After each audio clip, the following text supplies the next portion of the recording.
गुरुजी की सेवा में मैंने वर्षों बिता दिए हैं, पर गुरुजी ने मुझे कोई ज्ञान नहीं दिया। आज मैं गुरुजी से कुछ ज्ञान प्राप्त करूंगा। गुरुजी, खुश रहो बच्चे।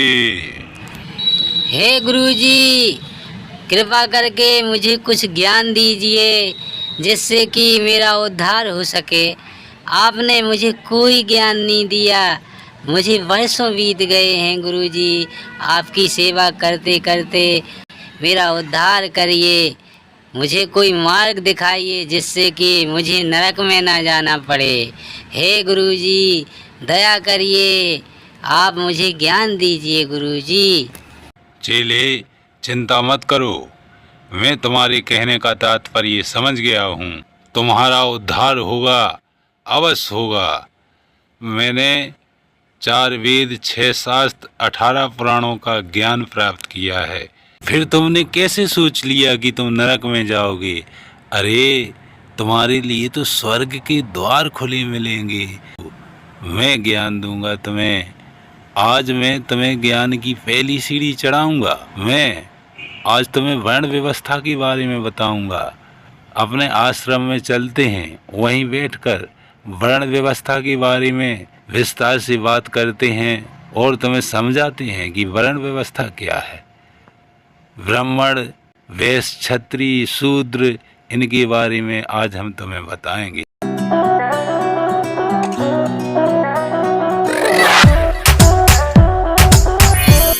गुरुजी, कृपा करके आप वर्ण व्यवस्था के बारे में शीघ्र ही बताएं। मेरा मन बहुत व्याकुल हो रहा है उस वर्ण व्यवस्था को सुनने के लिए। गुरुजी, जल्दी करिए। अच्छा चेले, तो सुनो, मैं तुम्हें पहले 3 बातें बताता हूँ जो तुम्हें याद रखनी होगी और हमारे कहे अनुसार हमेशा उसी रास्ते पर चलना होगा। जी गुरुदेव, आप आदेश करें, मैं हमेशा आपकी आज्ञा का पालन करूंगा। आपके कहे अनुसार ही उसी रास्ते पर चलूंगा। ठीक है चेले, तो वो पहली बात सुनो, कभी भी झूठ मत बोलना, क्योंकि झूठ बोलना महान पाप है। झूठ बोलने वाले हमेशा नरक में जाते हैं। ठीक है गुरुदेव, मैं आपकी पहली बात को हमेशा याद रखूंगा और यदि कोई मेरे सामने झूठ बोलेगा तो मैं उसे यही समझाऊंगा कि झूठ मत बोलो, झूठ बोलना महान पाप है। तो अब हमारी वो दूसरी बात और सुनो, किसी की बात पर आंख मूंद कर विश्वास मत करना, क्योंकि लोग अपने मतलब के लिए बहुत झूठ बोलते हैं, तुम्हें भ्रमित करते हैं, फूट डालते हैं। जैसे कि किसी ने कह दिया कि तुम्हारे गुरुदेव तुम्हारे बारे में गलत सोचते हैं, तो इस बात को कभी मत मानना। जो अपनी आँख से देखो उसी बात पर विश्वास करना। जी गुरुदेव, मैं आपकी दूसरी बात को भी हमेशा याद रखूंगा। अपनी आँखों की देखी बात पर ही भरोसा करूंगा। ठीक है चेले, तो अब तीसरी बात भी सुनो। परोपकारे परमो धर्मः। परोपकार ही सबसे बड़ा धर्म है। हमेशा दूसरों की मदद करो, बड़ों का सम्मान करो, सबसे मिलकर रहो। ये हमारी तीसरी बात भी याद रखना। आपकी जय हो गुरुदेव। आपने जो 3 बातें बताई हैं मैं हमेशा याद रखूंगा और आपकी आज्ञा का पालन करूंगा। अब कृपा करके वर्ण व्यवस्था के बारे में और बताइए, मैं सुनने के लिए बहुत व्याकुल हूँ गुरुदेव। अरे चेले, बातों बातों में पता ही नहीं चला कब शाम हो गई। अब तो पूजा पाठ का समय हो गया है। वर्ण व्यवस्था के बारे में कल बात करेंगे। चलो आज चलते हैं।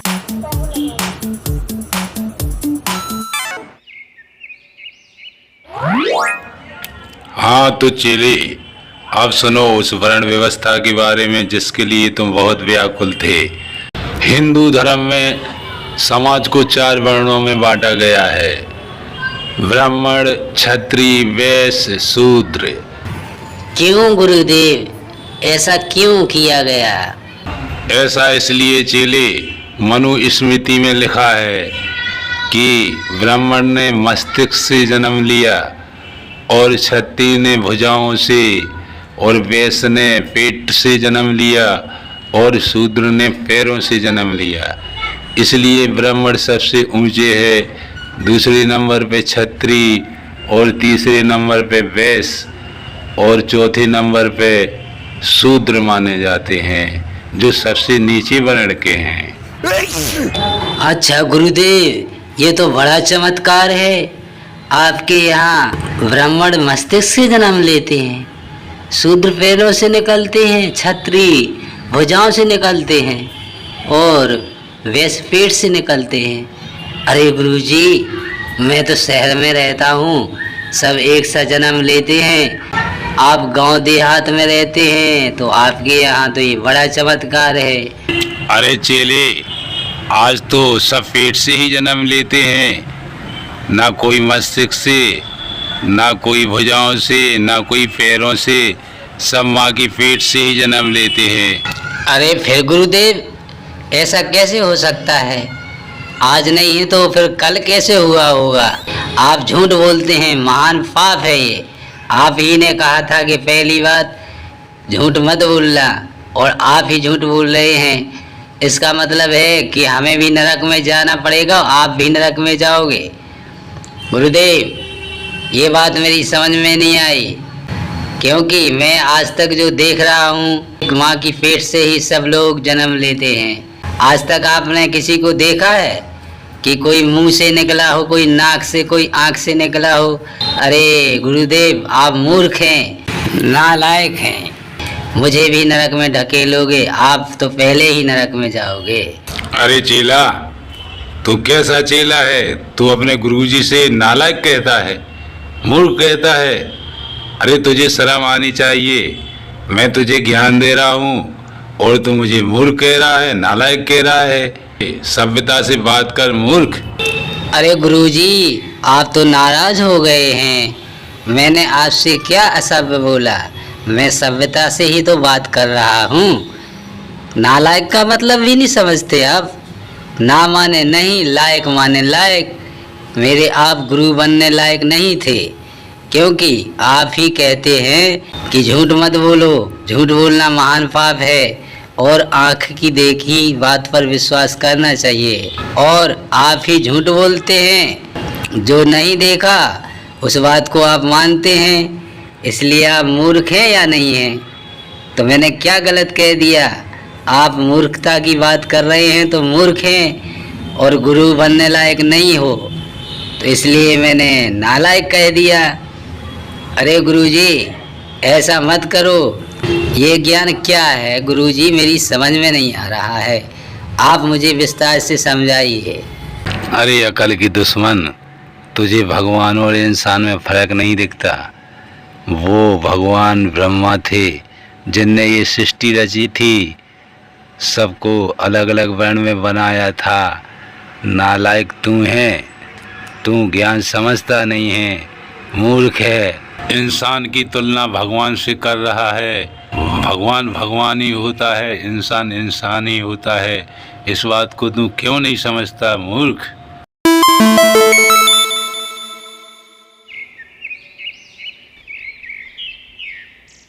ठीक है गुरुदेव, ये मैंने मान लिया कि भगवान ब्रह्मा जी ने मनुष्य की रचना इस तरह से की होगी, लेकिन अरे ब्राह्मण ने मस्तिष्क से जन्म लिया तो क्या है? मस्तिष्क में तो कई प्रकार की गंदगी चीजें भरी रहती हैं, उससे जन्म लिया, फिर वो पूजनीय कैसे हो गया? और क्षत्रिय ने भुजाओं से जन्म लिया तो वो कैसे बड़ा हो गया?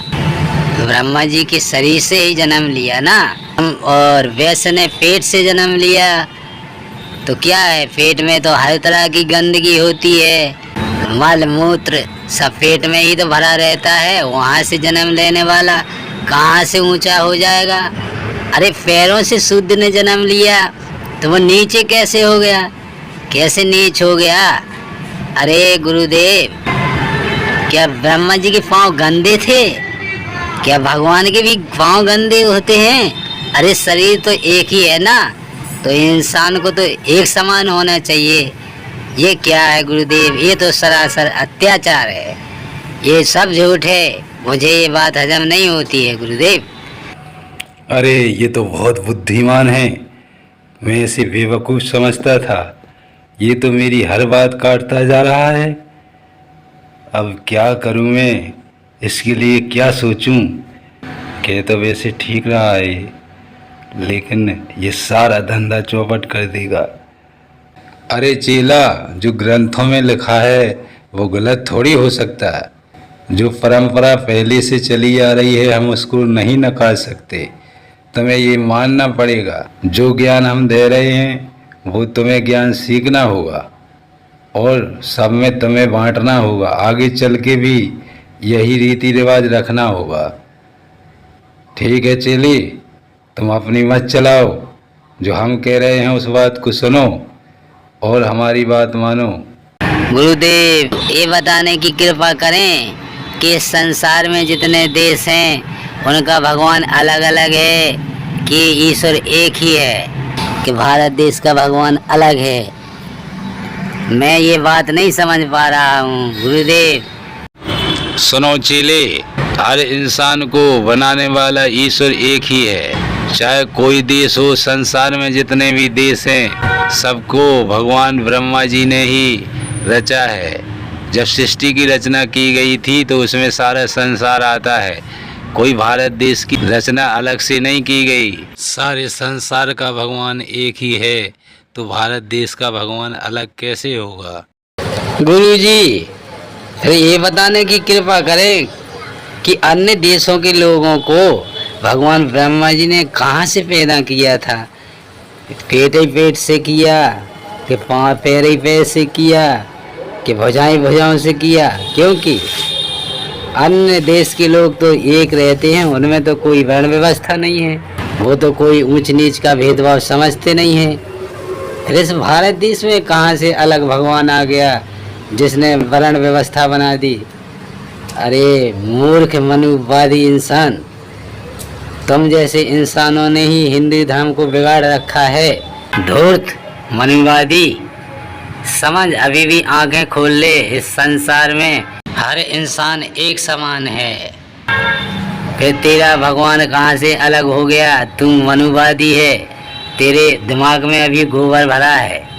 अरे मूर्ख, भगवान ने तो हर इंसान को एक समान बनाया है। भगवान अंतर नहीं समझते, क्योंकि पानी बरसता है तो सबके घर और खेतों पर ही बराबर बरसता है। सूर्य भगवान प्रकाश देते हैं तो सबको बराबर देते हैं, वो तो किसी में अंतर नहीं समझते। हवा चलती है तो सबको लगती है, वायु देवता तो अंतर नहीं समझते। अरे समझ मूर्ख, आंखें खोल। तेरी मनुस्मृति में तो ये भी लिखा है कि शूद्रों को शिक्षा का कोई अधिकार नहीं है, उन्हें शिक्षा नहीं दी जा सकती। और ये इसलिए लिखा गया है कि लोग पढ़ लिख नहीं पाएंगे तो वो समझ नहीं पाएंगे, और जो हम कहेंगे वो मानते रहेंगे तो हमारी चलती रहेगी। ये क्या है? एक षड्यंत्र है ताकि लोग आगे न बढ़ सकें, हमारा ही शासन सत्ता चलता रहे। यदि भीमराव डॉक्टर अंबेडकर ने ये अधिकार न दिए होते तो आज समाज वहीं का वहीं होता। डॉक्टर भीमराव अंबेडकर ही सबके भगवान हैं। तुम लोगों जैसे उनके आचार विचार नहीं थे। उनने समाज को ऊपर उठाया, सबको एक समान बनाया। हे मनु भक्त, आपकी मनुस्मृति के हर नियम में यही लिखा है कि अपने हित के लिए दूसरों का अहित करो। क्या दूसरों का अहित करना न्याय है? अरे ये तो सरासर अन्याय है। भगवान की तरफ देखो, ईश्वर से डरो, परमात्मा कभी माफ़ नहीं करेगा। ये तुम्हारे नियम और तुम्हारे कर्तव्य ये ऊपर वाला सब देखता है। अरे सोचो, जब भगवान इंसान में अंतर नहीं समझता तो तुम अंतर समझने वाले कौन होते हो? ठीक है, मैं मान लेता कि जब लोग मरते हैं तो शमशान घाट में जलाए जाते हैं, तो श्रेष्ठ वर्ण वालों के लिए विमान आते और वो सदैव विमान में बैठकर स्वर्ग लोक चले जाते। तभी मैं अंतर मानता, मृत्यु तो सबकी एक सी होती है और जाकर शमशान घाट में ही सबको जलाया जाता है। हे बुद्धिमान इंसान, मुझे माफ़ कर दो, क्षमा कर दो, मैं अपराधी हूँ, मैंने आपको समझ नहीं पाया। आप कोई भगवान हैं, इंसान नहीं है, मैंने आपको पहचाना नहीं, आप कौन हैं। आज आपने मेरी आंखें खोल दी कि इंसान में कोई फ़र्क नहीं है। भगवान जब फ़र्क नहीं करता, जब भगवान अंतर नहीं मानता, तो हम अंतर मानने वाले कौन हैं। हे बुद्धिमान इंसान, आप मेरे गुरु हैं, आज से मैं आपको गुरु मानता हूँ, मैं आपका शिष्य बनूँगा। मैं कहाँ किस बातों में भूला था, कहाँ कौन सी रचना कर रहा था, अरे ये सरासर गलत है। आज आपने मेरा दिमाग खोल दिया। ये हिंदू धर्म में सिर्फ भ्रम फैलाया गया है, लोगों को बेवकूफ़ बनाया गया है। अरे जब भगवान इंसान में अंतर नहीं समझता, हवा अंतर नहीं समझती, ये जब सभी संसार को ईश्वर ने बनाया है और संसार के सभी लोग एक समान हैं, तो भारत देश में अलग से ये रचना कहाँ से हो जाएगी। ये सरासर गलत है। आज मेरी आंखें खुल गईं, मैं आपके चरण पकड़ता हूँ, मुझे माफ़ कर दो। हे बुद्धिमान इंसान, आप इंसान नहीं भगवान हैं। मैं आपसे बार बार क्षमा चाहता हूँ, मैं आपका अपराधी हूँ, मुझे माफ़ कर दो।